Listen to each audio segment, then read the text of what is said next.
Merhaba, bugün sizinle bu yazlık çantanın baştan sona yapımını paylaşmak istiyorum. Tek video halinde bulabileceksiniz. Bilgilerini baştan vermek istiyorum. 150 gram kadar saman rengi kağıt ip almıştım. Gramajlı şekilde açık olarak aldım, kendim sardım. Bu çanta için 112 gram ip kullandım. Siz de ipinizi fazlasıyla alırsınız. Videonun içerisinde anlatacağım gibi sıra sayısını çoğaltarak istediğiniz büyüklükte yapabilirsiniz. Kendi ipimin kalınlığına göre 3,5 milim tığ kullandım. Siz de kendi ipinizin inceliğine, kalınlığına göre tığ numarasını ayarlayabilirsiniz. Daha ince iplerde 3 milim kullanırsınız. İpiniz daha kalınsa 4 milime kadar tığlar kullanabilirsiniz. İpinize ve tığınıza göre de yine ölçüsü değişecektir. Çantanın bitmiş haliyle ölçüsü 23 santim, askısı da 105 santim. Çanta 2 tane parçadan oluşuyor. Ben bir tane parçayı hazırladım. İkinci parçayı aynı parçaya bakarak, mantığını anlayarak beraber öreceğiz. Sonrasında birleştirmemizi yapacağız, askımızı yapacağız, içine çıta dikeceğiz ve çantamızı bitireceğiz. Çantanın içi de bu şekilde. Ben sizinle bir tane video paylaşacağım. Orada mağazada gördükten sonra kendim bir deneme yapmıştım. Orada astarlı şekilde kullanmıştım. Parçaları hazırladıktan sonra astar diktim ve sonra birleştirdim. O videoya bakarsınız. Parçalarınızı yaptıktan sonra istiyorsanız astar dikerek de kullanabilirsiniz. Umarım midye çantada olduğu gibi yapar, kullanır ya da satıp gelir elde edersiniz. Bu çantayı da yine yeni başlayanlar rahatça anlayabilsin, çevirilerde düzgün çevrilebilsin ve özel gereksinimli arkadaşlar rahatça anlayabilsin diye yavaş yavaş ve tek tek anlattım. Anlatım size yavaş gelirse oynatma hızından hızlandırarak izleyebilirsiniz. Kağıt kullanırken parmaklarınız acımasın diye de yara bandı kullanırsanız, özellikle su geçirmez yara bandı kullanırsanız daha rahat edersiniz. Şimdi artık örgümüze başlayalım. Artık birinci sırayla örgümüze başlayalım. 2 tane aynı parçadan hazırlayacağız. Ben birincisini hazırladım. Bunun üzerinden anlatmaya devam edeceğim. Hem görselle desteklediğim zaman anlaşılması daha kolay oluyor. İpin geçeceği yere dediğim gibi su geçirmez yara bandını yapıştırdım. Artık örgümüze başlayabiliriz. Birinci sırada sihirli halka yapacağız ve sihirli halkanın içine 9 tane sık iğne yapacağız. Yeni başlayanlar için sık iğne yapıyorsam, ikili trabzan yapıyorsam, başka bir şey anlatıyorsam bir iki tanesini açıklayıcı şekilde anlatacağım. Sonrasında artık hızlı şekilde ilerleyeceğiz. Öncelikle onlar anlasın, kavrasın, sonrasında zaten hızlı şekilde ilerleriz. Birinci sıraya sihirli halka ile başlıyoruz. Sihirli halka yapmak için ipi döndürdüm ve halka yaptım. İpi döndürdüm ve halka yaptım. Ben sihirli halkayı bu şekilde yapıyorum. Siz istediğiniz şekilde devam edebilirsiniz. Tekrar gösteriyorum yeni başlayanlar için. İpi döndürdüm ve halka yaptım. 3,5 milim tığ kullanıyorum. Halkaya girdim. İpi aldım. Bir zincirle başlıyorum. Zincir çekmek için ipi aldım ve ilmekten geçirdim. Bir zincirle başlamış olduk. Zincirden sonra halkanın içine 9 tane sık iğne yapacağım. Sık iğne yapabilmek için tığın başına dolamıyoruz. Halkaya girdim, ipi aldım. Tığın üzerinde 2 ilmek var. İkisini birlikte çekerek bir tane sık iğne yapıyorum. Sık iğne için tığın üzerindeki 2 ilmeği birlikte çekiyoruz.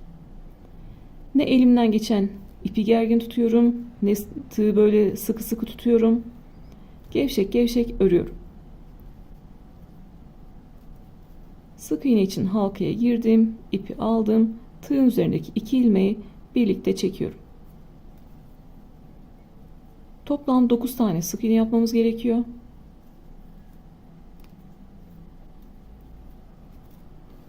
Şu an saymadım mesela size anlatırken, yeni başladınız. Ben sık iğne yaptım ama arada karıştırdım. Nasıl sayacağım? Sık iğnelerin tepesi V harfi şeklinde görünüyor. Gördüğünüz gibi buradan başlıyoruz. Birinci V harfinden, sık iğnenin tepesinden 1, 2, 3, 4, 5, 6, 7, 8, 9. 9 tane yapmışım. 9 tane sık iğneden sonra halkadan kalan ipi halkanın ortası kapanana kadar çekiyorum. Kağıt ip kopabilen bir ip olduğu için çok fazla zorlamıyorum. Çekebildiğim kadar çektim ve bıraktım. 9 tane sık iğne yaptık. Sıra sonunda bitmek için ilk yaptığım sık iğnenin tepesine giriyorum. V harf şeklinde görünüyor. İlk sık iğnenin tepesine girdim, ipi aldım ve ilmekten geçirdim. Bu şekilde birinci sırayı bitirmiş olduk. Birinci sırada 9 tane sık iğne yaptık. İkinci sırada 20 tane ikili trabzan yapacağız. İkili trabzanın nasıl yapıldığını da en başta anlatacağım. Sonra hızlı hızlı ilerleyeceğiz. İkinci sıra için 1, 2, 3 zincir çekiyorum. Bu 3 zincirde bir tane ikili trabzan kabul ediyorum. İkili trabzan için tığın başına doladım. Aynı yere bir tane ikili trabzan yapıyorum. Tığın üzerinde 3 ilmek var. İkisini birlikte alarak bir tane ikili trabzan yaptım. Bu sırada her sık iğne tepesine 2 tane ikili trabzan yapacağız. Yani çift batacağız. Buraya 2 tane yaptım. İkinci sık iğnenin tepesine de 2 tane ikili trabzan yapıyorum. Tepeye girdim, ipi aldım. Tığın üzerinde 3 ilmek var. İkisini birlikte alarak ikili trabzan yapıyorum. Birinciyi yaptım, ikinciyi de aynı yere yapıyorum. İkisini birlikte çektim. Üçüncü sık iğnenin tepesine 2 tane ikili trabzan yapıyorum. Artık hızlı ilerleyebiliriz. Tığın başına doladım. Dördüncü sık iğnenin tepesine 2 tane ikili trabzan yapıyorum.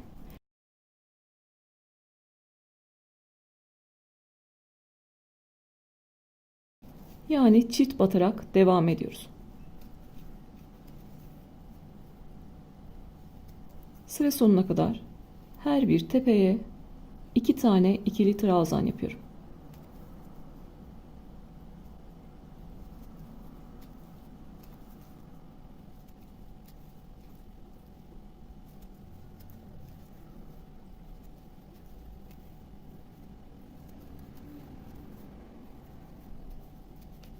Öncelikle şu şekilde örgümü açıyorum. Her sırada el üstü yaparsak örgümüz de düzelmiş olur. Sayarak ilerliyoruz. 20 tane ikili trabzan olması gerekiyor. 2, 4, 6, 8, 10, 12, 14, 16, 18. Siz de her bir tepeye battıysanız 18 tane ikili trabzanınız vardır. Bir tane daha tepemiz var. Kaydırma yaparken kaydırma noktası bir tane tepe oluşturdu bize. Oraya da batıyoruz. 2 tane ikili trabzan yapıyoruz ve toplam 20 tane ikili trabzanımız olmuş oluyor. Midye çantayı da aynı bu şekilde anlatıyorum ama kıvrılmadığını söyleyen arkadaşlar oluyor. Sonra fotoğraf olarak gönderdiler. Fazla batım yapmışlar ya da az batım yapmışlar. O yüzden bu şekilde sayılara dikkat ederseniz sonrasında da herhangi bir yanlışlık yapmazsınız. 18 tane ikili trabzanı yaptım. Tığın başına doladım. Buradaki son kaydırma noktasına 2 tane ikili trabzan yapıyorum. Tekrar saydığınız 20 tane ikili trabzan var. Artık sıra sonumuzu yapabiliriz. Sıra sonunda en başta 3 zincir çekmiştik. 1, 2, 3 zincir çekmiştik. 3. V harfinin içine giriyorum. İpi aldım ve kaydırdım. Bu şekilde sıra sonunda ipinizi burada gevşek bırakmadan kaydırma yaparsanız daha düzgün bir görünüm elde edersiniz. Buradaki ipi gergin şekilde tuttum. 3. zincirin içine girdim. İpi aldım ve kaydırdım. Yine bu şekilde sıkıladım. Midye çantada da aynı şekilde yapıyoruz. Birinci sırada 9 tane sık iğne yaptık. İkinci sırada 20 tane ikili trabzan yaptık. Sonrasında görüyorsunuz hırkalarda size anlattığım gibi lastik görünümü vereceğiz. Önden ve arkadan alarak trabzanları lastik görünümü vereceğiz.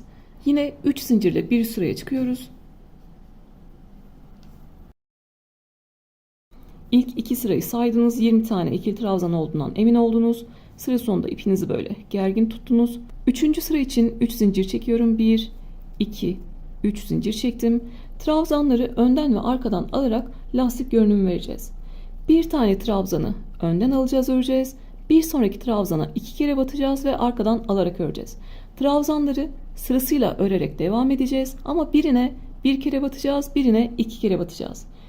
Yani bir tek bir çift yapacağız. Tekleri önden öreceğiz, çiftleri arkadan öreceğiz. Tığın başına doladım, önden alarak örmeye başlıyoruz. Önden alarak örmek ne demek? Buradaki 3 zincirin boşluğundan girdim, diğer boşluğundan çıktım. Önden almak demek trabzan tığın önünde kalacak demek. İpi bu şekilde aldım. Tığın üzerinde 3 ilmek var. İkisini birlikte ördüm. Artık çantamız bitene kadar ikili trabzanlar kullanacağız. Bir tane önden aldığım trabzan yaptım. Tığın başına doluyorum. Bir sonrakine çift batacağım ve arkadan alarak öreceğim. Arkadan alarak örmek ne demek? Bir sonraki trabzana da arkadan giriyorum. Boşluğundan çıktım. Trabzan tığın arkasında kalacak demek. İpimi aldım. Tığın üzerinde 3 ilmek var. İkisini birlikte alarak bir tane ikili trabzan yaptım. Aynı yere bir tane daha ikili trabzan yapıyorum. Bu şekilde bir tek bir çift olarak başlamış olduk. Tek olanları önden alarak örüyorum. Çift olanları arkadan alarak örüyorum. Yeni başlayanlar için merak etmeyin, detaylı anlatacağım. Tığın başına doladım. Bir sonraki trabzanı önden alıyorum. Önden aldım. Bir tane ikili trabzan yaptım. Tığın başına doladım.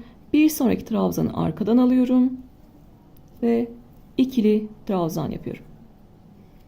Arkadan aldığıma ne yapıyorum? 2 kere batıyorum. Çiftimizi arkada yapıyoruz. Bir tanesini yaptık. Aynı yere bir tane daha ikili trabzan yapıyorum. Tığın başına doladım. Bir sonraki trabzanı önden alarak örüyorum. Bu şekilde hırkalarda yaptığımız lastik görünümünü vermiş oluyoruz. Bir tek, bir çift, bir tek, bir çift, bir tek. Bir tekten sonra ne yapmam gerekiyor? Çift yapmam gerekiyor. Çifti de arkadan alarak örüyorum. Tığın başına doladım. Bir sonrakine arkadan giriyorum. İpimi aldım. Aynı yere bir ve aynı yere ikinci trabzanımı yapıyorum. Çift yaptıktan sonra bir sonrakini önden alıyorum ve ikili trabzan örüyorum. Görünüm de bu şekilde. Sıra sonuna kadar bu şekilde devam edeceğiz. Detaylı olarak başını gösterdim. Sonrasında hızlı şekilde ilerleyeceğiz. Önden aldıktan sonra bir sonrakine çift batıyorum. Yani arkadan 2 tane ikili trabzan örüyorum. Bir sonrakini önden örüyorum. Bir sonrakine çift batıyorum ve arkadan örüyorum. Bu şekilde sıra sonuna kadar devam edeyim. Ne elimdeki tığı sıkıyorum, ne buradan geçen ipi sıkıyorum, gergin tutuyorum. Bir önden, 2 arkadan alarak devam ediyoruz. Sıra sonuna kadar geldim. Burada dikkat edeceğimiz şey, burada ön lastikle başladıysam sıra sonunda arka lastikle bitmem gerekiyor. Yani başlarken önden aldıysam biterken sıra sonunda arkadan almam gerekiyor. En son önden aldım. Bir sonraki trabzan, zaten bir tane trabzan kaldı. Ona da 2 kere batarak arkadan örüyoruz. Aynı yere 2 tane ikili trabzan yapıyoruz. Arkadan aldığım 2 tane ikili trabzanı da yaptım bu şekilde. Yine size yeni başlayanlar için sayı vermek istiyorum. Artık sayarken burada bir üst sıraya çıkarken 3 zincir çekiyorduk. Onu göz önünde bulundurmuyoruz. Onu herhangi bir sayıya katmıyoruz. Ön lastik olarak ördüğümüz birinci trabzandan saymaya başlıyoruz. 1, 2, 3, 4, 5, 6, 7, 8, 9, 10, 11, 12, 13, 14, 15, 16, 17, 18, 19, 20, 21, 22, 23, 24, 25, 26, 27, 28, 29, 30. Toplam 30 tane trabzan yapmışım. İkili trabzan yapmışım. Bunu yeni başlayanlar için veriyorum. İlk 2-3 sırada siz sayınızı oturtun. Sonrasında zaten kolay şekilde ilerleyecek. Herhangi bir hata yapma şansınız çok fazla yok. En son arkadan 2 tane alarak ördük. Bir üst sıraya çıkmam gerekiyor. Buradaki 3 zinciri hem bir üst sıraya çıkmak için kullanıyorum, hem de sıra sonunda kaydırabilmek için kullanıyorum. Tek fonksiyon o. 1, 2, 3 zincir var. 3. zincirin içine giriyorum. İpimi aldım ve kaydırdım. Burayı sıkı sıkı yapıyorum ki arada böyle bir boşluk olmasın. Burada ipimi gergin tutuyorum. 3. sırayı bitirdik. Artık 4. sıraya geçebiliriz. 1. 2. ve 3. sırayı ördük. Artık 4. sıradayız. Görüyorsunuz 4. sırada artık önden aldığımda 2'ye yükselmiş olmuş. Bu sırada artık önden 2 tane aldığım trabzan olacak. Arkadan 3 tane aldığım trabzan olacak. 4. sıra için 3 zincir çekiyorum. 1, 2, 3 zincir çektim. Bunu sadece yükselmek için ve sıra sonunda kaydırma yapmak için kullanıyorum. Herhangi bir sayıya katmıyorum. Önden alacağım trabzan sayısı 2'ye yükselecek. Yani bu ön lastiğe 2 kere ikili trabzan yaparak sayımı 2'ye yükseltmiş olacağım. Tığın başına doladım. Önden aldım trabzana, yine önden battım. Bir tane ikili trabzan yaptım. Tığın başına doladım. Yine aynı yere önden aldığım trabzana battım ve bir tane daha ikili trabzan yaptım. Aşağıda bir tane olan trabzan sayısını yukarıda 2'ye çıkarmış olduk. Bir alt sırada arkadan 2 tane örmüştük biliyorsunuz. Birincisine batacağız, yine bir tane ikili trabzan yapacağız. İkincisine batacağız, ikincisine 2 tane ikili trabzan yapacağız. Önden olanı önden alıp örüyorum. Arkada olanı arkadan alıp örüyorum. Herhangi bir karıştırma şansımız yok. Bu trabzanlar arkada, demek ki onları arkadan alıp öreceğim. Tığın başına doladım. İlk trabzana giriyorum. İlk trabzanı tek şeklinde ördüm. Bir tane ikili trabzan yaptım. Tığın başına doladım. Bir sonraki trabzana yine arkadan batıyorum. Aynı yere 2 tane ikili trabzan yapıyorum.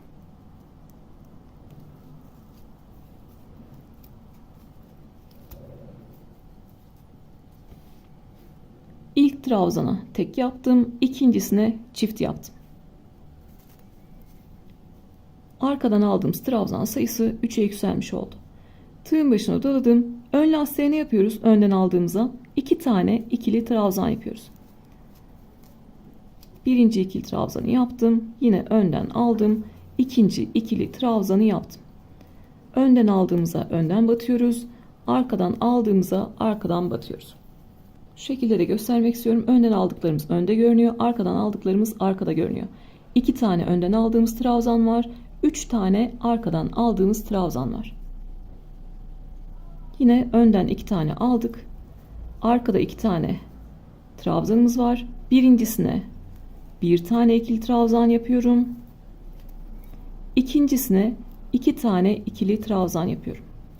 Yani çift batıyorum.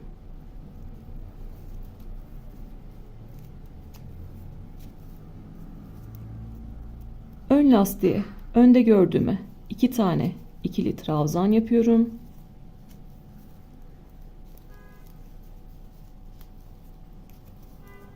Sonra arkada 2 tane trabzanım var. Birincisine bir tane ikili trabzan yapıyorum. İkincisine 2 tane ikili trabzan yapıyorum.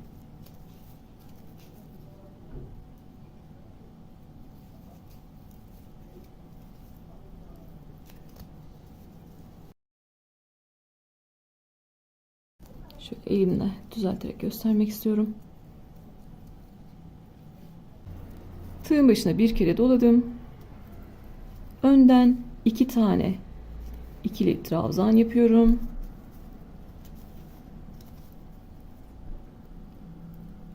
Arkadakilerin ilkine tek, ikincisine 2 tane ikili trabzan yapıyorum.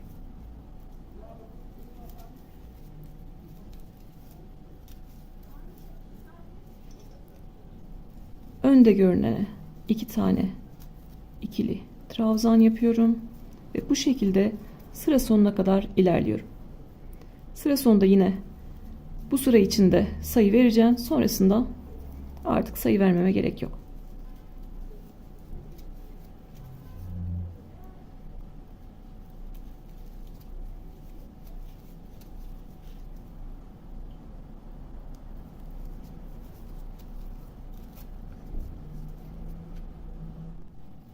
Sıra sonuna kadar geldim. Bir tane önden trabzanım var.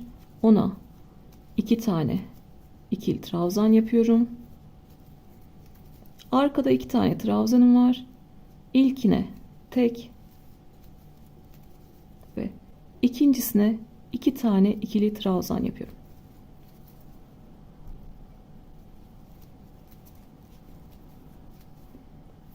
Örgümü düzeltiyorum şu şekilde. Gördüğünüz gibi önden 2 tane ikili trabzan görünüyor. Arkadan 3 tane ikili trabzan görünüyor. Sıra sonuna kadar geldik. Bu sırada da sayacağımı söylemiştim. Bu 3 zinciri herhangi bir sayıya katmıyoruz. Onu sadece yükselmek ve kaydırma yapmak için. Onu şöyle arkaya aldım. Buradaki 2 trabzandan saymaya başlıyoruz. 1, 2, 3, 4, 5. Toplam 50 tane ikili trabzan olmuş. Sıra sonunda kaydırma yaparken ipimi burada gergin tutuyorum. 3. zincirin içine girdim ve harfinin içine giriyorum. İpi aldım ve kaydırdım. Tekrar buradaki ipimde sıkıyorum.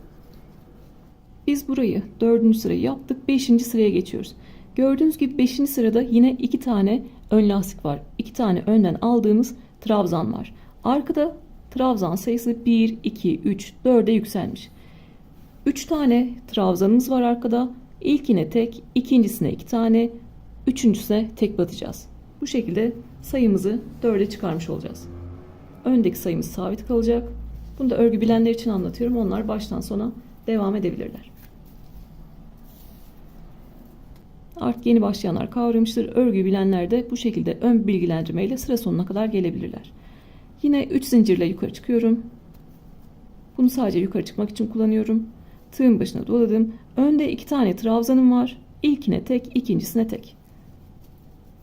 İlkine battım, bir tane ikili trabzan yaptım. İkincisine battım, bir tane ikili trabzan yaptım. Arkada 3 tane ikili trabzanım var. İlkine tek, ikincisine 2 tane,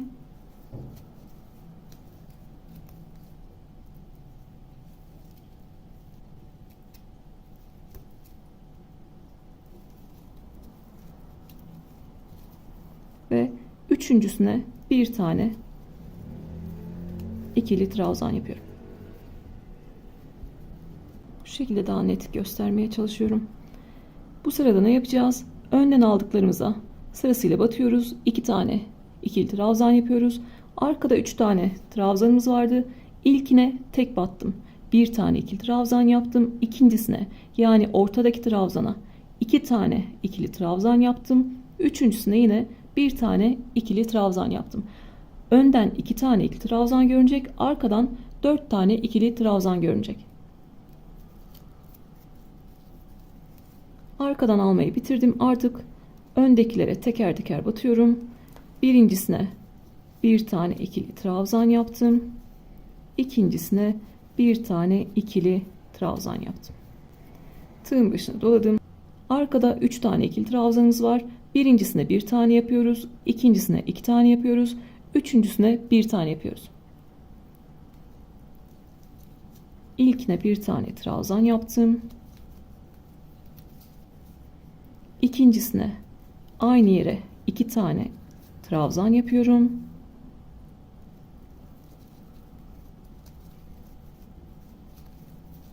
Ve üçüncüsüne bir tane trabzan yapıyorum. Arkadan ördüğüm trabzan sayısı 1, 2, 3, 4'e yükselmiş oldu. Zaten önde değişen bir şey yok. Sırasıyla birer tane trabzan yapıyoruz. Baştan sona ikili trabzanlar kullanıyoruz. Sayılar karışmasın diye trabzan olarak devam edeceğim. Bu şekilde. Önden aldığımız trabzanlara bir tane trabzan yapalım. Arkadan aldığımız trabzanlara birincisine bir tane, ikincisine 2 tane, üçüncüsüne bir tane ikili trabzan yapalım. Ve sıra sonuna kadar gelelim. Sıra sonuna kadar geldim. En son öndeki 2 trabzana battım. Arkada 3 tane ikili trabzanım var. Onları da sizlerle beraber örelim. Zaten önden olanları teker teker alıyoruz. Yine 2 tane önden aldık. Arkada 3 tane ikili trabzan görünüyor. İlkine bir tane trabzan yapıyorum.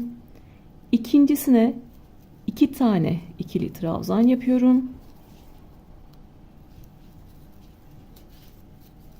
Ve üçüncüsüne bir tane trabzan yapıyorum. Arkadan aldığım toplam 4 tane trabzanım olmuş oluyor. Artık sıra sonumuzu yapalım. Sıra sonunda ne yapıyoruz? 1, 2, 3 zincir var. 3. zincirin içine giriyorum. İpi aldım ve kaydırdım. Gergin şekilde kaydırmamı yaptım. Burada yapacağımız işlem her seferinde artık böyle sayı saymanıza gerek yok. Şu şekilde kontrol edebilirsiniz. 2 önden 4 arkadan, 2 önden 4 arkadan, 2 önden 4 arkadan. Bu şekilde bakarsınız herhangi bir yanlışlık yaptınız mı? Ön trabzanları belki azaldınız, fazla yaptınız ya da arkadakilerini de aynı şekilde. Bu şekilde sıra sonuna kadar kendinizi kontrol edin ve bir üst sıraya çıkalım. Kendimizi kontrol etmeden, sıra sonunu kontrol etmeden bir üst sıraya çıkmıyoruz. Bir üst sıraya 3 zincirle yükseliyorum. 1, 2, 3 zincir çektim. Tığın başına doladım. Önde 2 tane trabzan görünüyor. Birincisine bir tane ikili trabzan yapıyorum. İkincisine 2 tane ikili trabzan yapıyorum. Artırmayı ikincisinde yapacağız. Bir tane ikili trabzan yaptım. Aynı yere bir tane daha ikili trabzan yapıyorum. Yani ilkine tek, ikincisine 2 tane yapıyorum. Arkada 4 tane trabzanımız görünüyor. Onlara sıralı şeklinde batıyoruz. Herhangi bir artırma yapmıyoruz. 1 2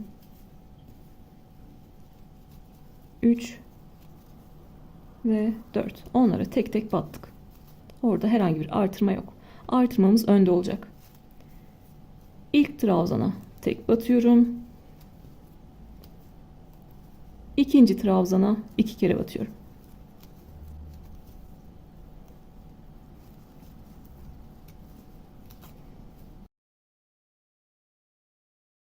Görüntüsü de bu şekilde. 3 tane önden, 4 tane arkadan, 3 tane önden. İlkine tek batıyoruz, 1 tane ikili trabzan yapıyoruz. İkincisine 2 tane ikili trabzan yapıyoruz. Bu şekilde arkadaki trabzanlara her birine 1 tane ikili trabzan yapalım.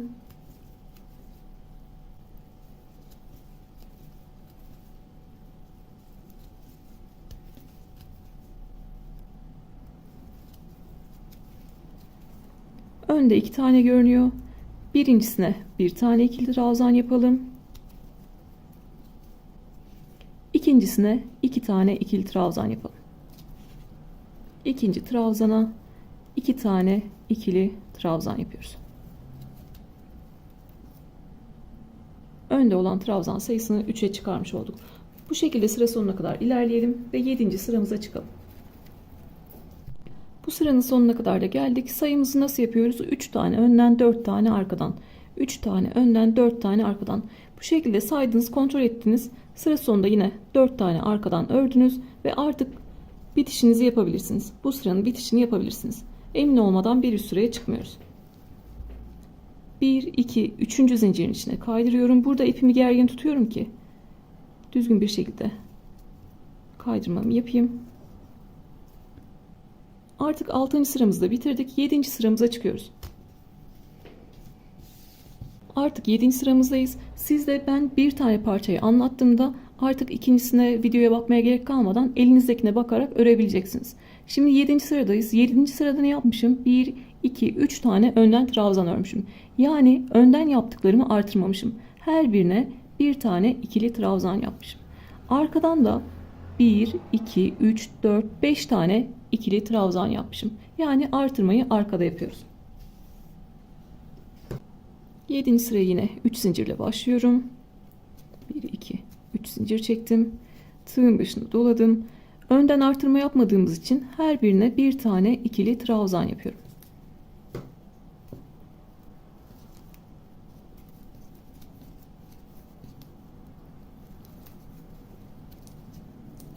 Şunu değiştirmek istiyorum şöyle. Yazın çoğunlukla böyle kağıt iplerle uğraşacağımız için bol bol yara bandı aldım. İpin geçtiği yere bantlıyorum.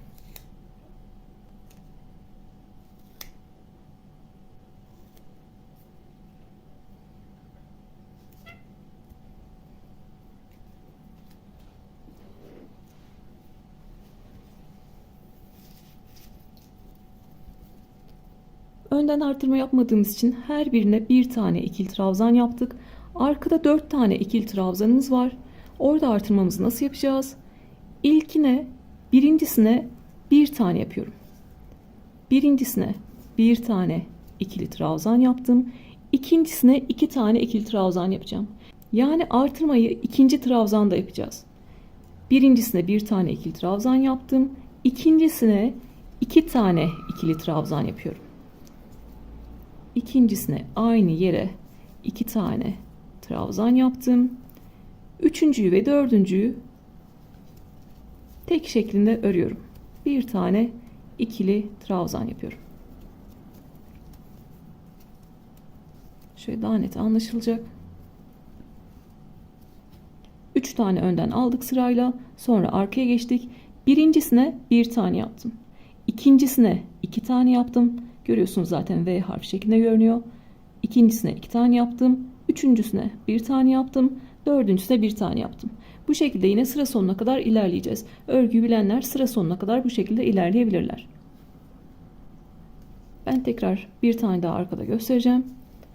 Önden 3 tane trabzanımız var. Her birine bir tane ikili trabzan yapıyoruz. Sırasıyla birinciyi yaptım. İkinciye de bir tane trabzan yapıyorum. Ve üçüncüye bir tane trabzan yapıyorum. Önden 3 tane ördük. Şimdi arkaya geçtik. Arkada birincisine bir tane yapıyorum. İkincisine 2 tane yapıyorum.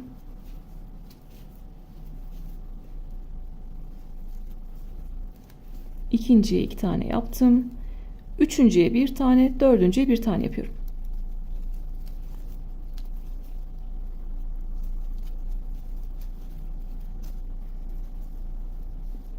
Bu şekilde. Önde artırmamız yok.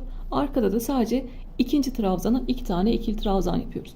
Ve yine sıra sonuna kadar devam ediyoruz. Burada sayım işlemini nasıl yapacağız? 3 tane önden görünüyor, 5 tane arkadan görünüyor. 3 tane önden görünüyor, 5 tane arkadan görünüyor. Bu şekilde emin oluyoruz sıra sonuna kadar ve artık bir üst sıraya çıkacağız. Sıra sonuna kadar geldim. 3 önden 5 arkadan, 3 önden 5 arkadan diye saydık. Doğru olduğundan emin olduk. Arkada en son 5 tane ikili trabzanı yaptım.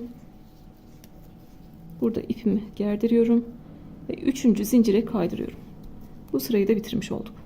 Artık bir üst sıraya geçebiliriz. Artık 8. sıraya geçtik. 8. sırada ne yapmışım? 1, 2, 3, 4 tane önden aldığım trabzan yapmışım. Yani artırmayı önde yapmışım. Arkadan da 5 tane ikili trabzan yapmışım. Arkada hepsine tek batacağım. Herhangi bir artırma yapmayacağım. Önde artırmamı yapacağım. Birincisine bir tane ikili trabzan yapmışım. İkincisine bir tane ikili trabzan yapmışım. Üçüncüsüne 2 tane ikili trabzan yapmışım.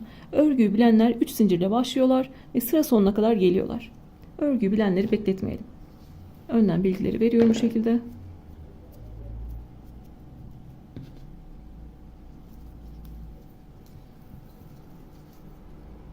Bir, 2, 3 zincirle başladım.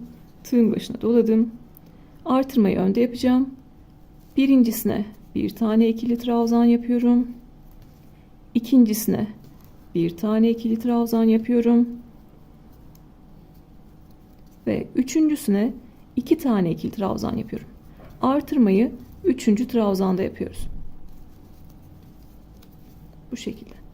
Önden 4 tane trabzanımız görünecek. Arkada herhangi bir artırmamız yok. 5 tane ikili trabzanımız var arkada. Hepsine birer tane ikili trabzan yapıyoruz. Sırasıyla her birine bir tane ikili trabzan yapıyorum. Beni zorlayan şey tığın çıkması. Arada zorlanmamın sebebi o. Yerine taktıktan sonra bu şekilde daha rahat şekilde ilerleyebiliyorum.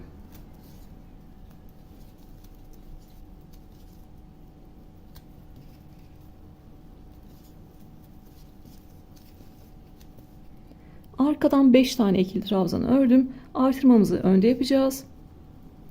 3 tane ikili trabzan var. Birincisine bir tane trabzan yapıyorum.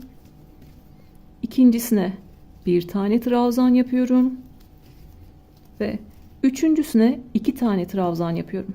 Yani artırmayı 3. trabzanda yapıyoruz. Böylece önden 4 tane trabzan görünmüş oluyor. Şöyle düzleştirerek de göstereceğim size. Bu şekilde sıra sonuna kadar geleceğiz. Nasıl sayacağız? Önden 4, arkadan 5. Önden 4, arkadan 5. Bu şekilde sıra sonuna kadar geldik. Önden 4 tane göründüğüne, arkadan 5 tane göründüğüne herhangi bir yanlışlık yapmadığımıza emin olduk. 3. zincire kaydırıyoruz ve bir üst sıraya çıkıyoruz. Sıra sonuna kadar geldik. 4 tane önden, 5 tane arkadan ördüğümüze emin olduk. En son yine arkadan 5 tane ördüm. Sıra sonunda bitişimi yapıyorum. 3. zincirin içine kaydırıyorum.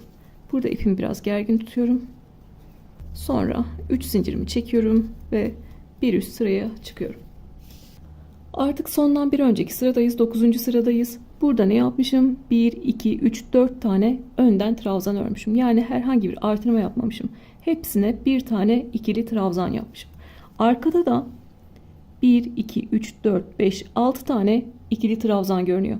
Artırmayı 3. trabzanda yapıyoruz. Sırasıyla birinciye bir tane yapıyorum, ikinciye bir tane yapıyorum, üçüncüye 2 tane yapıyorum, dördüncüye bir tane yapıyorum ve beşinciye bir tane yapıyorum. Arkadaki artırmamızı 3. trabzanda yapıyoruz. Örgü bilenler bu şekilde sıra sonuna kadar ilerleyebilirler. Önde herhangi bir artırma yok. Tığın başına doladım. Önde 4 tane ikili trabzanım var. Her birine bir tane ikili trabzan yapacağım. Şu bulanık görüntüyü düzelteceğim önce. 3 zincirle yükseldik. Önde 4 tane ikili trabzan görünüyor. Her birine bir tane ikili trabzan yapıyoruz. Şurada 3 zincirimi çekiyorum. Her birine bir tane ikili trabzan yapıyorum. Önde artırma yapmıyoruz. Birinci ikili trabzan, ikinci ikili trabzan, üçüncü ikili trabzan ve dördüncü ikili trabzan. Önde artırma yok. Arkada ne yapacağım?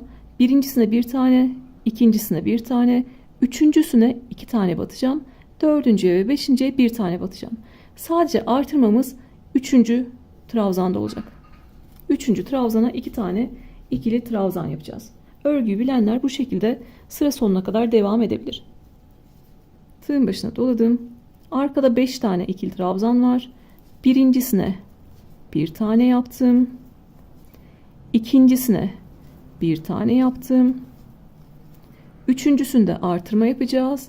Yani 3. trabzana 2 tane ikili trabzan yapıyorum. Dördüncüye bir tane ve beşinciye bir tane. Sadece üçüncüye 2 tane batıyoruz. Bu şekilde arkadan görünen trabzan sayısı 1, 2, 3, 4, 5, 6'ya yükselmiş oldu. Bu şekilde de görebilirsiniz. Çift battığım yer 3. trabzanın kendisi. Önden 4 tane görünüyor. Önde artırma yapmıyoruz. Her birine bir tane ikili trabzan yapıyorum.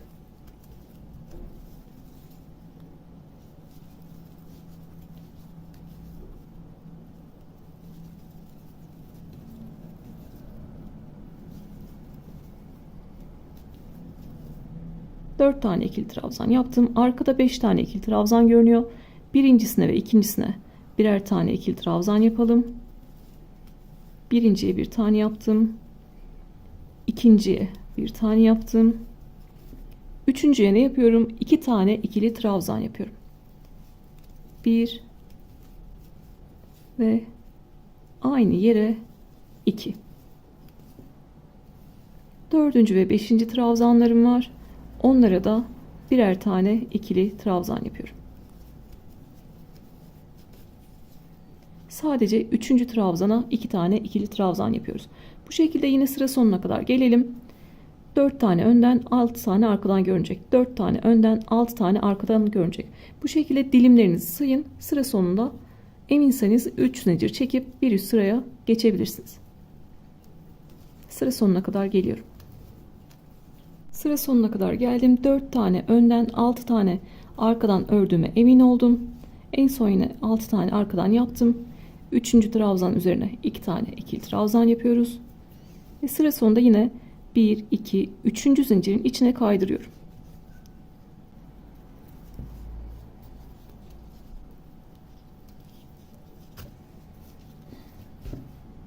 Artık son sıradayız. Son sırada önde 1, 2, 3, 4, 5 tane ikili trabzan var. Arkada 1, 2, 3, 4, 5, 6 tane ikili trabzan var. Yani yine örgü bilenler için anlatıyorum. Önde artırma yapacağız. Arkada artırma yapmayacağız. Önde de artırmayı 4. trabzanda yapıyoruz. 4. trabzan üzerine 2 tane ikili trabzan yapıyoruz. Ve önden görünen trabzan sayısı 5'e çıkmış oluyor. Bu şekilde sıra sonuna kadar geliyorsunuz. Ve sıra sonunda nasıl düzgün bir bitiş yapacağız onu göstereceğim. Parçanın birinde bu şekilde ipimizi keseceğiz ve düzgün bir bitiş yapacağız. Parçanın birinde ipimizi bırakacağız. Parçanın birinde dikiş için sonrasında devam etmek için, birleştirmek için ipimizi bırakıyoruz. 1, 2, 3 zincir çekiyorum. Artırmayı önde yapacağız. Tığın başına doladım. Birinci trabzana bir tane ikili trabzan yaptım. İkinci trabzana bir tane ikili trabzan yaptım. Üçüncü trabzana bir tane ikili trabzan yaptım. Ve dördüncü trabzana iki tane ikili trabzan yaptım. Artırmayı dördüncü trabzanda yapıyoruz. Bu şekilde. Önden artık 5 tane ikili trabzan görünecek. Arkada herhangi bir artırma yapmıyoruz. Arkada 6 tane ikili trabzanımız vardı. Arkadan görünen. Her birine sırasıyla bir tane ikili trabzan yapıyorum. 1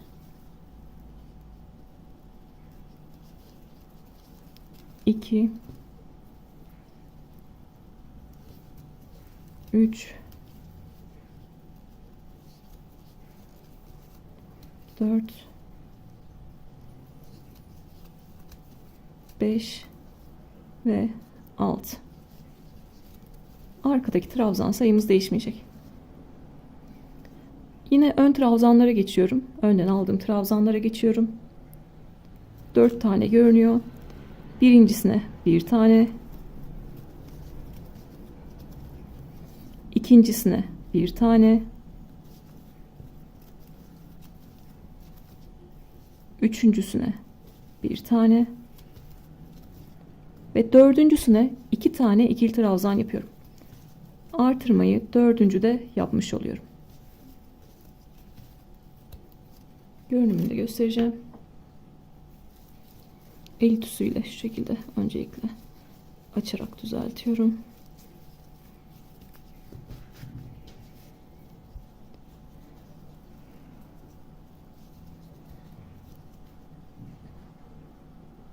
Birinci trabzana bir tane yaptım, ikinci trabzana bir tane yaptım, üçüncü trabzana bir tane yaptım, dördüncüye iki tane ikili trabzan yaptım. Arkada artırma yapmıyoruz. 1, 2, 3, 4, 5, 6 tane ikili trabzan olacak. Yine önde birinciye bir tane, ikinciye bir tane, üçüncüye bir tane ve dördüncüye iki tane ikili trabzan yapıyoruz. Bu şekilde yine sıra sonuna kadar sayacağız. Önde 5, arkada 6. Önde 5, arkada 6. Her bir dilimi bu şekilde sayalım. Sıra sonuna kadar gelelim. Artık tamam dediğimiz noktada bitişimizi yapacağız. Dediğim gibi benim ipim çok az kaldı.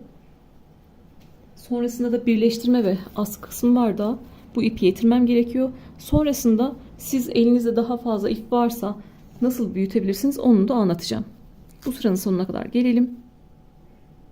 Son sırayı da bitirdim. Önden 5 tane görünüyor. Arkadan 6 tane görünüyor.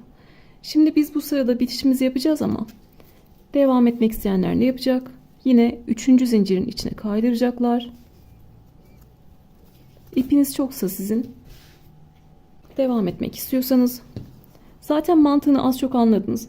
Bir sıra önde artırma yapıyoruz. Bir sıra arkada artırma yapıyoruz. Burada önde artırmamızı yaptık. O yüzden önde artırma yapmayacağız bir sırada. Yine her birini bir tane alarak 5 tane önden aldığımız trabzan yapacağız. Arkada da ister ikinciye ister üçüncüye 2 tane ikili trabzan yaparsınız ve trabzan sayısını 7'ye çıkartırsınız. Yani sıra sonuna kadar nasıl sayacağız? 5 tane önden 7 tane arkadan. 5 tane önden 7 tane arkadan.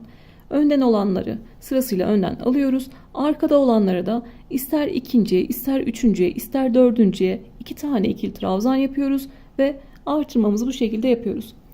11. sırayı da yaptınız. Bir üst sıraya çıkmak istiyorsunuz. 12. sıraya çıkmak istiyorsunuz. Yine 3 zincir çektiniz.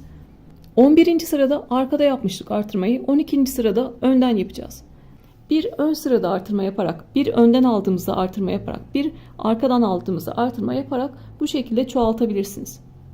Bir üst sırada da arkaya da 7 tane vardı. Dördüncüye 2 tane yaparsınız. O şekilde ilerleyebilirsiniz. Mantığını anladınız yani. Bu şekilde istediğiniz sıra kadar yapabilirsiniz. Bu benim dursun.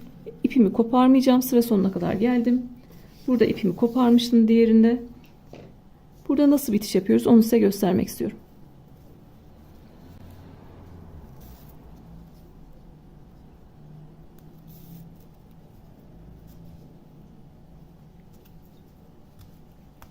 Yine de artırma ile ilgili aklınıza takılan bir şey varsa yeni başlayanlar özellikle kafası karışırsa bana sorarsınız. Ben o şekilde size yardımcı olmaya çalışırım.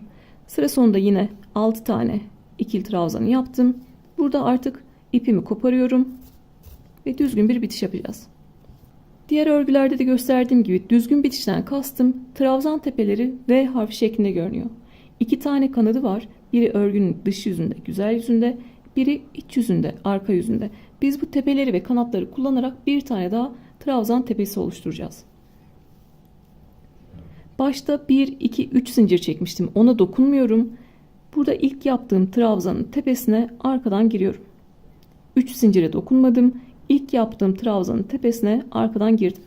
Tüm V harfini aldım. İpi alıp örgünün arkasına çekiyorum. Burada da son yaptığım trabzan var. Onun da sadece arka kanadına giriyorum. V harfi şeklinde görünüyor. Sadece arka kanadına giriyorum. İpi aldım ve örgünün arkasına çektim. Gördüğünüz gibi bir tane daha trabzan tepesi oluşturmuş olduk. Bu oluşturduğumuz tepe de 3 zincirin tepesi olmuş oldu. Tüm görünümü V harfi şeklinde bu şekilde düzenlemiş olduk. Bu bize sonra birleştirme yaparken karşılıklı tepelerin denk gelmesini sağlayacak. Artık ipimi arkada gizleyebilirim.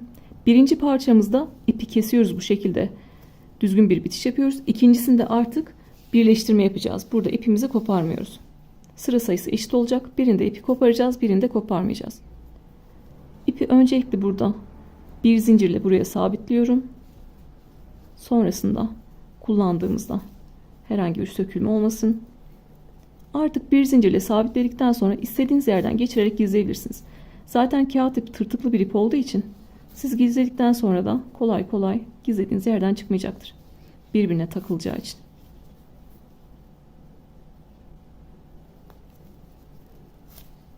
Yeteri kadar gizliyorum.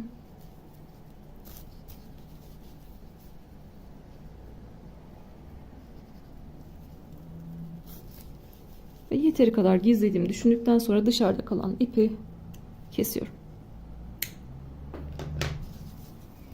Öncelikle şöyle bir el ütüsü yapacağım. Ütülenmemiş haliyle size ölçüsünü de vermek istiyorum. Ütülenmemiş haliyle 21,5 santim 22 santim kadar oluyor. Ütülenmiş haliyle de açılacağı için yarım santim 1 santim de oradan gelecektir. Bu şekilde ikisini de hazırlıyoruz. 2 tane parçayı bu şekilde hazırlayalım. İp gizlemeyi önce anlatıp sonra birleştirmeye geçecektim. Orayı unutmuşum. Böyle birleştirmeye başlamışım hatırlamışken.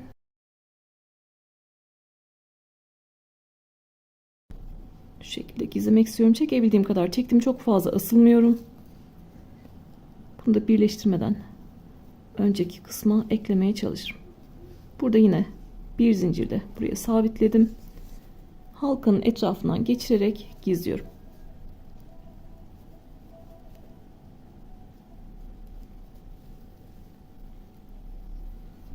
Daha küçük bir tığ numarası kullanıyorum.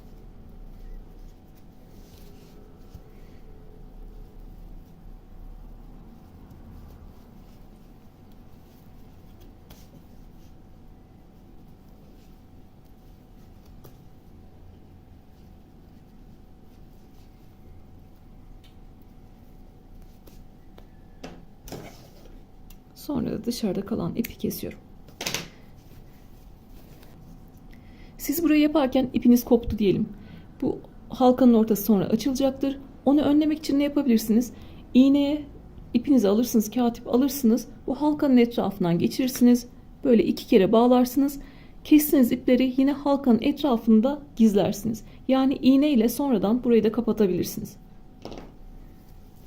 Şimdi tekrar birleştirmeye dönmek istiyorum. Artık kaydırma yöntemiyle tığla birleştireceğiz. Siz iğne iplikle dikmek istiyorsanız yeteri kadar ipinizi alırsınız, bırakırsınız, dikmeye başlarsınız. Nasıl kolayınıza geliyorsa o şekilde birleştirebilirsiniz. Parçalarımızda 20 tane dilim var. 15 tanesini birleştireceğiz, 5 tanesini birleştirmeyeceğiz. 5 tanesi ağız kısmında açıklık olarak kalacak. Bu birleştirme yöntemiyle hırkalar, yelekler, çantalar yaptık biliyorsunuz. Burada önemli olan önden 5 tane trabzan görünüyor, arkadan 6 tane trabzan görünüyor. Önden görünen trabzanları birbirine birleştireceğiz, arkadan görünen trabzanları birbirine birleştireceğiz. Yani kaydırma yapmayacağız. Zaten sayılarımız eşit. Trabzan tepeleri V harfi şeklinde görünüyor. Tüm tepeyi değil, sadece iç kanatlarına girerek birleştireceğiz. Artık birleştirmeye başlıyorum. Burada önden görünen birinci trabzan tepesinin iç kanadına girdim. Burada da 3 zincir çekip en son kaydırmıştık biliyorsunuz. Onu aldım. 3 zinciri herhangi bir trabzandan saymadığım için yine bir sonraki önden görünen trabzana giriyorum ve ilmekten kaydırıyorum. Karşılıklı birinci trabzanları kaydırmış olduk. Sonra ikinci trabzanlar var. Sağda iç kanadına girdim. Solda iç kanadına girdim. Tığın üzerinde 3 ilmek görünüyor. Üçünü birlikte çekerek ilmek kaydırmayla birleştiriyorum. Sağda 3. trabzan tepesinin iç kanadı, solda 3. trabzan tepesinin iç kanadı ve tığın üzerindeki 3 ilmeği birlikte çekerek birleştiriyorum. Dördüncüye girdim, dördüncüye girdim ve tığın üzerindeki 3 ilmeği birlikte çekiyorum. Burada yine ne elimdeki tığı sıkıyorum ne buradan geçen ipi sıkıyorum. Beşincilerdeyiz. Önden aldığım 5. trabzan tepesinin iç kanadı, bu tarafta da 5. trabzan tepesinin iç kanadı ve tığın üzerindeki 3 ilmeği birlikte çekiyorum. Gördüğünüz gibi karşılıklı 5 tane önden aldığımız trabzan birleşmiş oldu. Şimdi arkadan aldığımız trabzanlara geçtik. Sırasıyla ilerliyoruz. Önden aldığım trabzanları birleştirdim sırasıyla. Şimdi arkadan aldığım trabzanlara geçtim. Burada dikkat edeceğim şey ne? Burada 3 zinciri herhangi bir şeye katmamıştım. Burada da katmıyorum. Burada zincir tepemiz var. Ona dokunmuyorum. Arkadan ördüğüm trabzanın iç kanadına giriyorum. Sağda birincinin iç kanadı, solda birincinin iç kanadı. Zincir tepesinde alırsanız kaydırma yaparsınız. İkincilerin iç kanadı, üçüncülerin iç kanadı, dördüncülerin iç kanadı, beşincilerin iç kanadı ve altıncıların iç kanadı. Gördüğünüz gibi 6. denk gelmiş oldu. Zincire dokunmuyoruz. Bu şekilde önden olanları birbirine birleştirdik. Arkadan olanları birbirine birleştirdik. Yine aynı şekilde devam ediyorum. Burayı da yeni başlayan arkadaşlar kavrayana kadar göstereceğim. Her zaman sağdan başlıyoruz. Trabzan tepelerin iç kanadına giriyoruz. 5 tane önden görünen var. Bu tarafta da 5 tane önden görünen var. Sırasıyla birinciye girdim. Birinciye girdim. Tığın üzerinde 3 ilmek görünüyor. Üçünü birlikte çekerek birleştirdim. İkinciye girdim. İkinciye girdim ve tığın üzerindeki 3 ilmeği birlikte alıyorum. Üçüncülerin iç kanadına girdim ve birleştirdim. Dördüncülerin iç kanadına girdim ve birleştirdim. Beşincilerin iç kanadına girdim ve birleştirdim. Bilerek yavaş yavaş gösteriyorum. Zaten burada katip zorlayacaktır böyle sıkarak yaparsanız. Gevşek gevşek yapıyorsunuz. Arkadan aldıklarım var şimdi. Herhangi bir zincir noktası kalmadığı için artık zaten kaydırma şansınız da yok. Sırasıyla devam ediyoruz. 1 2 3 4 5 ve 6. Altıncıları aldıktan sonra bakıyorum. Altıncılar en son arkadan aldığım trabzanlar. Yani düzgün şekilde ilerlemişim.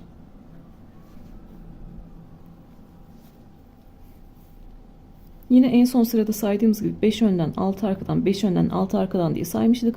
Aynı onun gibi.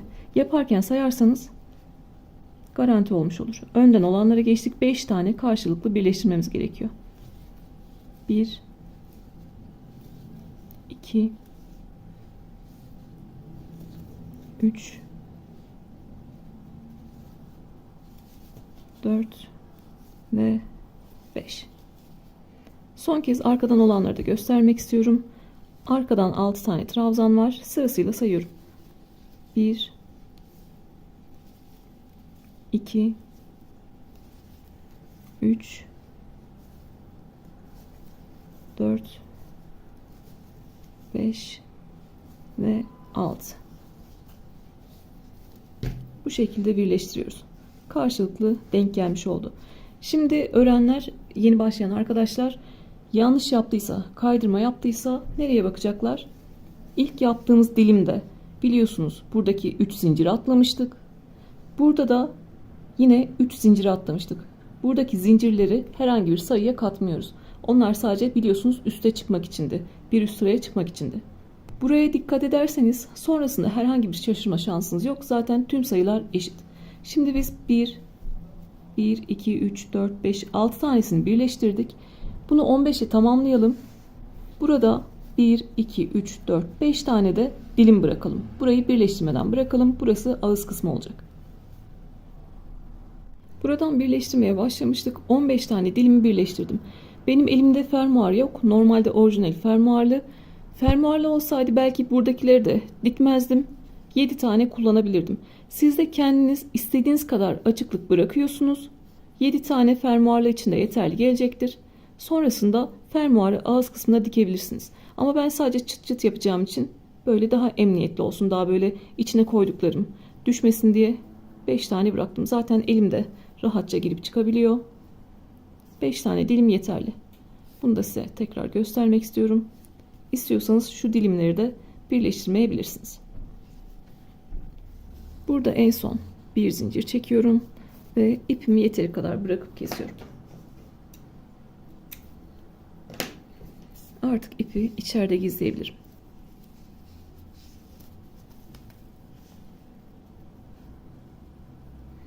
İpimi geriye aldım. Yine burada da bir zincirle sabitliyorum.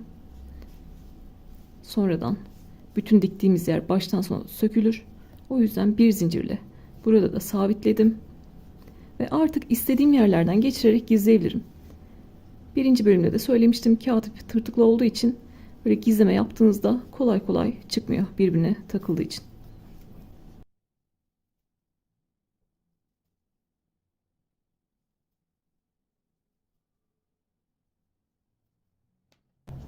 Yeteri kadar gizledikten sonra dışarıda kalan ipi kesiyorum.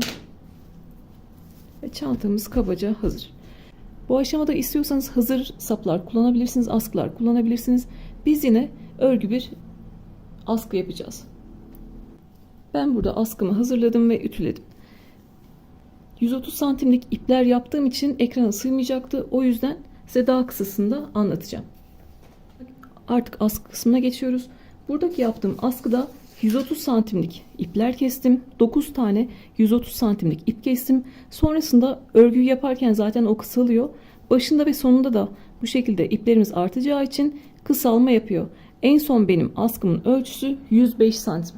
Genelde de zaten hazır kullanıyorsam da 100-110 santim bu çantalar için yeterli geliyor. Birebir çantamıza göre yapacaksak ne yapıyoruz? 9 tane 130 santimlik ip kesiyoruz. Burada size daha küçük şekilde göstereceğim.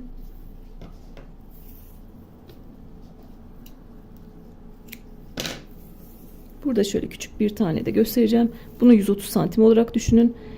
Aynısından 9 tane daha keseceğim. Siz sapınız daha kalın olsun istiyorsanız, askınız daha kalın olsun istiyorsanız 12 tane yaparsınız. Saç örgüsü yapacağımız için 3'e böleceğiz. 4'er 4'er yaparsınız. Daha kalın istiyorsanız 15 tane yapın. 5'er 5'er yapın. Kalınlaştırmak istiyorsanız 3'er 3'er artırıyorsunuz. Ben şimdi 9 tane aynı ölçüde iplerimi kesiyorum.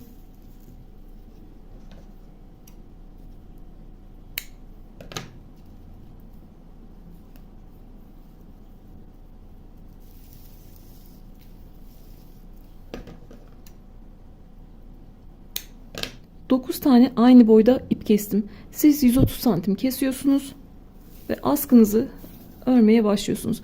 En başta böyle kabaca burada bir düğüm yaptım açılmasın diye. Sonrasında onu açtım. 9 tane ip var şu an. Şöyle kabaca, çok fazla sıkmadan bu şekilde yaptım. 9 tane ipimiz var. 3'e ayırıyoruz saç örgüsü yapacağımız için. 3'er 3'er öreceğiz.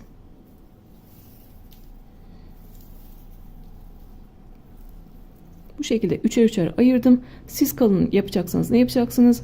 12 tane yapacaksınız ya da 15 tane yapacaksınız. 4'er ya da 5'er tane ayıracaksınız. Ve artık örmeye başlıyoruz.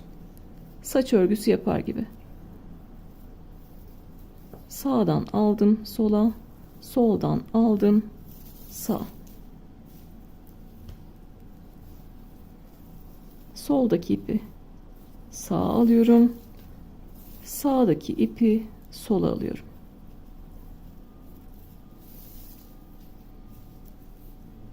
Yaparken de çok sıkı sıkı yapmadım. Sonrasında da ütüyle düzleştirdim. Sağdan alıyorum sola, soldan alıyorum sağa. İpleri birbirinin üzerine bu şekilde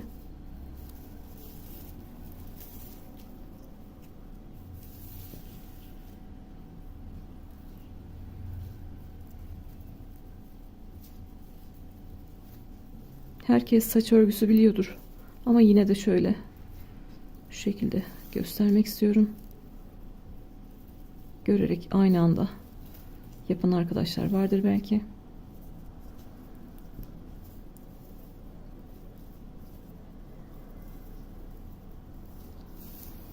...130 santimde göstermememin sebebi de zaten iplerin sürekli böyle karışmasından dolayı. Bu şekilde.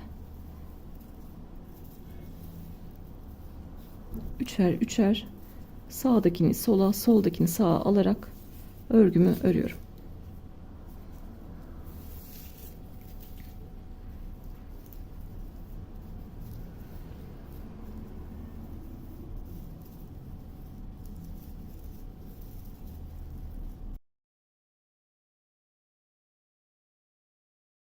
Sıra sonuna kadar, yani ipim bitene kadar bu şekilde saç örgüsü yaparak ilerliyorum.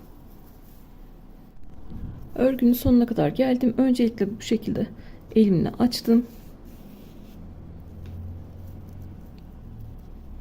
Burada artık bir tane ipi alıyorum. Etrafında döndürdüm. Ve burada sabitleyerek bitirdim. Yukarıdakini de söküyorum. Aynı. Bir tane ipi etrafından geçirdim ve sabitledim. Bir tane ipi alıyorum ve bu şekilde buraya sabitliyorum.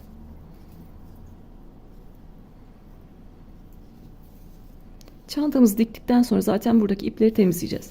Bu şekilde askı sapımız oluşmuş oldu. Ben üzerinden ütüyle geçtim ve askımızı düzleştirdim. 130 santimlik iplerden 105 santimlik askı çıktı. Buradan buraya, buradaki ipleri saymıyoruz. Buradan buraya 105 santim askı sapımız oldu. Siz daha uzun istiyorsanız 150 santimlik ipler yaparsınız ve daha uzun şekilde elde edersiniz. Şimdi artık askımızı da çantanın içine dikelim. En son çıt çıtımızı da dikelim ve çantamızı bitirelim.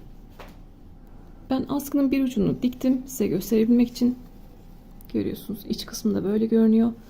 Herhangi bir saçaklı görüntü yok. Sonrasında ipimizi düzgün şekilde gizliyoruz. Dışarıdan da kötü bir görüntü yok.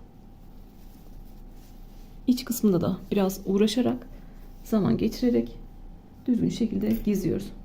Hem sağlam olsun içine eşya koyduğumuzda askımız çıkmasın, hem de dışarıdan ipleri görünmesin, kötü görünmesin. Askıyı ütülediğimi söylemiştim. Ütülediğim tarafı, böyle rengi değişen açılan tarafı iç kısmı olarak kullanacağım. Güzel tarafını da dışarıda kullanacağım. Bu şekilde şöyle düzlüyorum öncelikle. Askım dönmesin. Artık burada içine dikebilirim. Dikiş yaptığım yer kaydırma yeri. Burası bizim dışarıda kaydırma yaptığımız yer. İç kısımda da bu şekilde açıklık var. İç kanatlarını aldığımız için buradaki açıklığı da kullanacağız.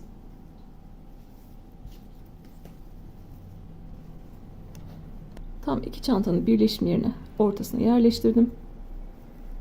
En son burası düğüm yaptığım yer.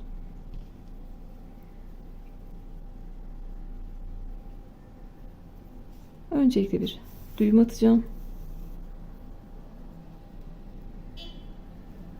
Oraya sabitleyeceğim. Sonra onun üzerinden artık birleştirmemizi, dikişimizi yapacağız.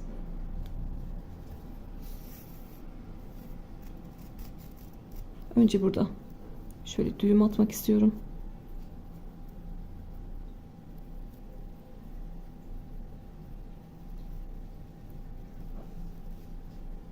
Bu şekilde düğümümü attım. Buraya sabitledim. Sonrasında artık dikiş yapabiliriz. Hatta ben en son kestim ama burada şu iplerimi kesip size daha rahat anlatmak istiyorum. Şu şekilde kesiyorum ipleri. İpi bu şekilde bağladım. Sonrasında artık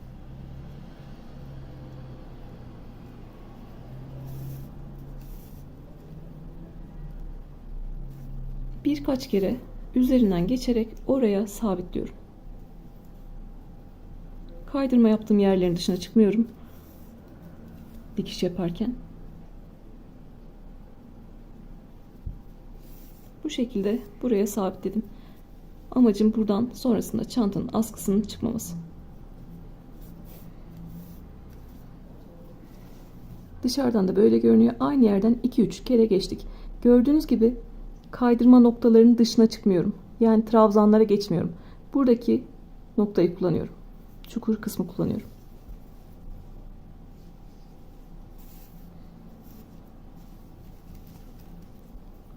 Artık burada yapacağım işlem buradaki saçak kısmını kapatmak.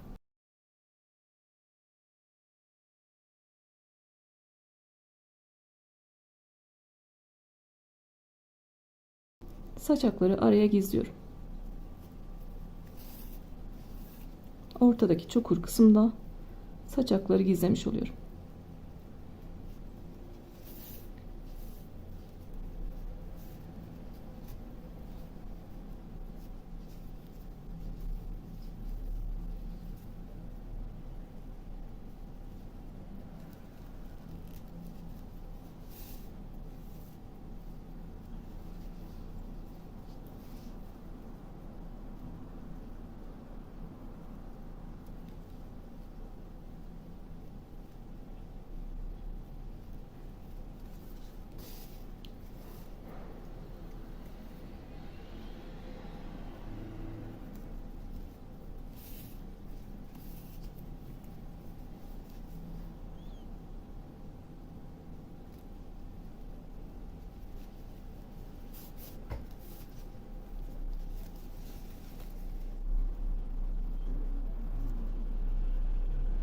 Başkasını sattığımızda da kendimiz kullandığımızda da sağlam şekilde olsun ve içine eşya koyduğumuzda askımız buralardan çıkmasın.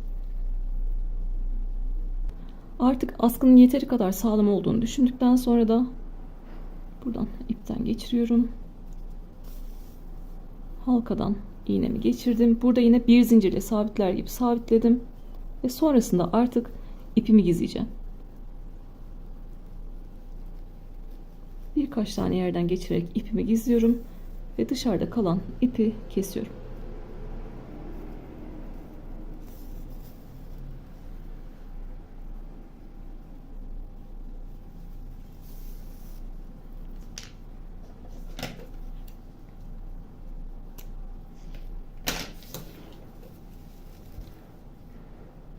Şöyle de göstermek istiyorum. Herhangi kötü bir görüntü yok. Ve arada gizlediğimiz için, boşluk kısmında gizlediğimiz için dışarıdan da içeriden de güzel görünüyor. Artık askı kısmımızı da tamamladık. Bu şekilde kullanabilirsiniz. En başta gösterdiğim gibi içine astar da dikebilirsiniz. Astarınız olmasa da gördüğünüz gibi çantanın yapısından dolayı içine koyduğunuz eşyalar düşecek bir çanta değil. Astarsız şekilde de kullanabilirsiniz. Ama ben ağız kısmına çıt çıt dikmek istiyorum. Onu da beraber dikelim. Artık çantamızı bitirelim. Anlatırken kapıcağlı yine birleştirmeye devam ediyorum. Zaten 4 tane boşluğu var. 4 tane boşluğu da sıkıca dikiyorsunuz. Sonrasında ipinizi koparıyorsunuz.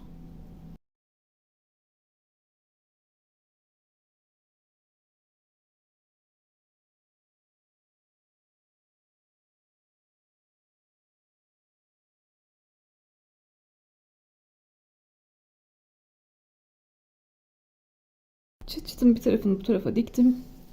Diğer tarafa da tam orta noktaya böyle bu şekilde dikeceğim ve karşılıklı kapatacağım. Artık bunu da dikelim.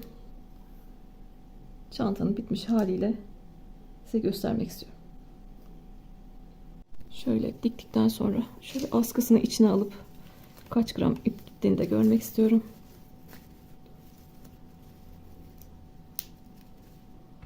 Bu şekilde darasını da alalım. Örgü için toplam 112 gram ip kullanmışım.